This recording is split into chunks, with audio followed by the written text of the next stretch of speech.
Thank you very much, everyone, for being here. Thank you, Jazz, and thank you to the great truckers who work in this incredible facility, moving goods and services across our country. I think they will agree. When they fill up their tank, when they go shopping themselves, these truckers will tell you that after 8 years, Justin Trudeau is not worth the cost, crime, or corruption. He's not worth the cost. You see that every day at the grocery store.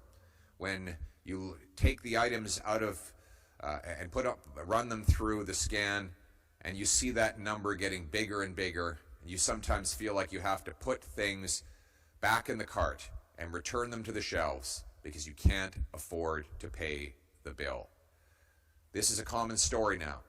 1 in 10 Torontonians are going to a food bank after 8 years of Justin Trudeau. 1 in 10. Can you imagine that? One of the biggest and wealthiest cities in the world. 2 million food bank visits a year in Canada. That's a record-smashing increase of 32% since Trudeau took office. Next year, we expect 1 million more annual visits because food prices continue to rise faster than wages.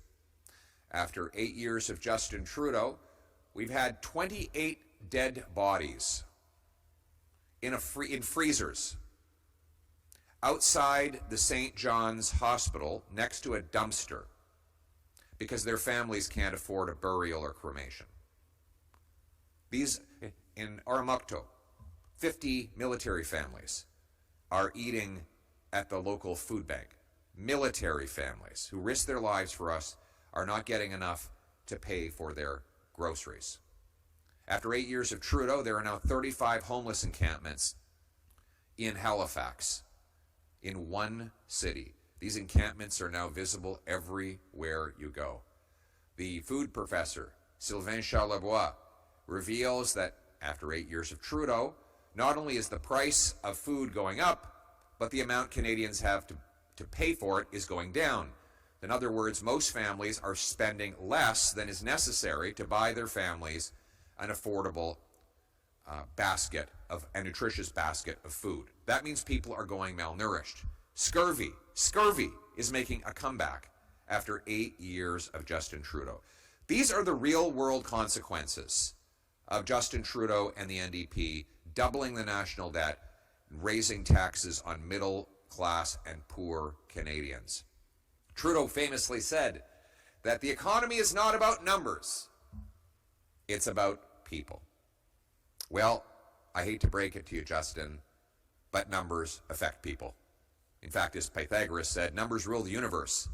And numbers are the things that you see on that receipt at the grocery store. Numbers are the things on the price billboard at the gas station. Numbers are those little digits on the screen when you're looking at your monthly mortgage payment. If you're brave enough to bring it up on your screen, those are all numbers, Justin. And those numbers impact how much food are in the bellies of people, or whether they have roofs over their heads, or whether they have to work 70 hours a week just to avoid eviction. Numbers rule the universe, and unfortunately the numbers are cruel for Canadians after 8 years.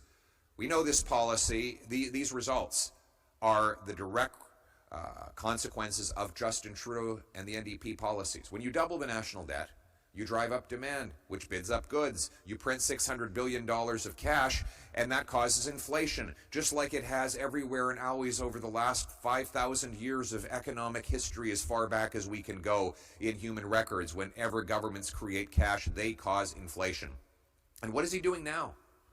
He's out making multi-billion-dollar announcements of inflationary spending that will drive up the cost of your living again. It's like he's spraying billions of dollars out of a fire hose, but it's more like spraying gasoline on the fire.